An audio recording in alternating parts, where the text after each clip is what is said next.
টিঙ্কুর মা একদিন অনেক অসুস্থ হয়ে পড়ে। টিঙ্কু তার মাকে নিয়ে একটি ত্রান্তিকের কাছে যায়। ত্রান্তিক টিঙ্কুর মায়ের অবস্থা দেখে টিঙ্কুকে বলে, জঙ্গলের পিছনে একটি বটগাছ আছে। সেই বটগাছে লাল লাল ফল ধরে।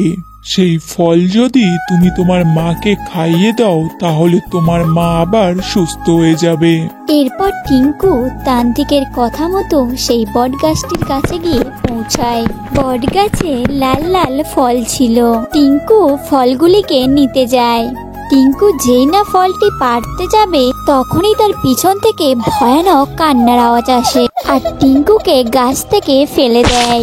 এরপর টিঙ্কু ভয় পেয়ে বলতে থাকে, কে আমায় ফেলেছো? সাহস থাকলে সামনে এসো। তারপর একটি বাচ্চা ডাইনি টিঙ্কুর সামনে আসে। আমার নাম শাকচন্নিকা। আর কে তুমি? আর আমার গাছের ফল ধরার সাহস কি করে পেলে? তারপর টিঙ্কু শাকচন্নিকাকে তার মায়ের ব্যাপারে সব ঘটনাটি বলে।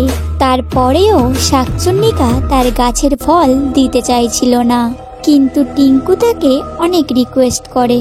তারপর শাকচুন্নিকা বলে, আচ্ছা ঠিক আছে, 1 ঘন্টার মধ্যে যদি তুমি আমার মন ভালো করতে পারো তাহলে আমি আমার গাছের ফল তোমাকে দেব।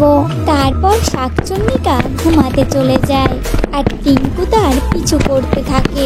শাকচুন্নিকা বাড়িতে গিয়ে একটি ছবি হাতে করে নিয়ে কান্না করতে থাকে এবং বলতে থাকে, মা তুমি কোথায় চলে গেলে? আমি যে তোমাকে খুঁজে পাচ্ছি না। এরপর টিঙ্কু শাকচুন্নিকার মন ভালো করার উপায় পেয়ে যায়। শাকচুন্নিকা ঘুমাতে টিঙ্কু তার কাছ থেকে ছবিটি নিয়ে তার মাকে খুঁজতে থাকে।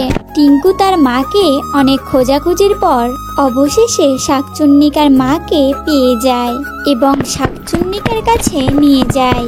শাকচুন্নিকা ঘুম থেকে উঠে তার মাকে দেখে অনেক খুশি হয়ে যায় এবং খুশি হয়ে টিঙ্কুকে সেই গাছের ফলটি দেয়। আর টিঙ্কু তাড়াতাড়ি বাড়িতে গিয়ে তার মাকে সেই ফলটি খাইয়ে দেয় এবং তার মা আগের মতো আবার সুস্থ হয়ে যায়। একদিন একটি দুষ্টু রাক্ষস একটি ছোট্ট পরীকে ধরার জন্য তাড়া করতে থাকে। এরপর পরী রাক্ষসের হাত থেকে বাঁচার জন্য প্রাণপণে উঠতে থাকে।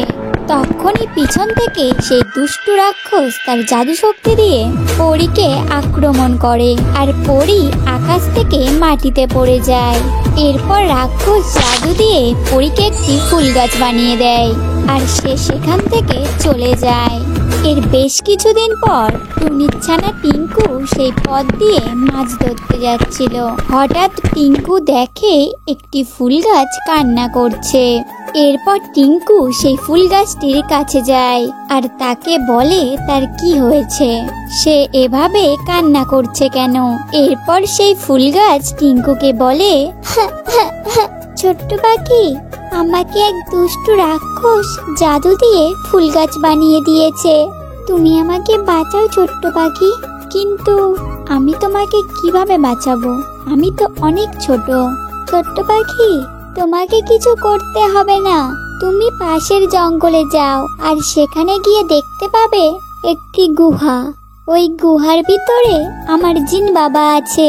তুমি আমার বাবাকে গিয়ে আমার এই বিপদের কথা বলবে। আচ্ছা ঠিক আছে, আমি যাচ্ছি। এই বলে টিঙ্কু উড়তে উড়তে সেই গুহায় যায় আর পরীর বাবাকে সব কথা খুলে বলে। সব কথা শোনার পর পরীর বাবা টিঙ্কুকে সাথে করে নিয়ে সেখান থেকে সোজা চলে যায় ওই ফুল গাছের কাছে। আর তখনই তার মেয়ে ছোট্ট পরী বলে, বাবা, আমার অনেক কষ্ট হচ্ছে, তুমি আমাকে এখান থেকে বাঁচাও। মারে, তুই কান্না করিস না, আমি তোকে এক্ষুনি ঠিক করে দিচ্ছি। এ কথা বলে জিন তার জাদু শক্তি দিয়ে তার ছোট্ট মেয়ে পরীকে ফুল গাছ থেকে মুক্তি করে আবার তার আগের রূপে ফিরিয়ে দেয়।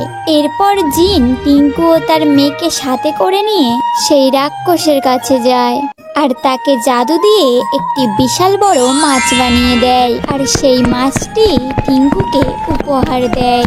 এরপর টিঙ্কু মাছটিকে মাথায় করে নিয়ে বাড়িতে চলে যায়।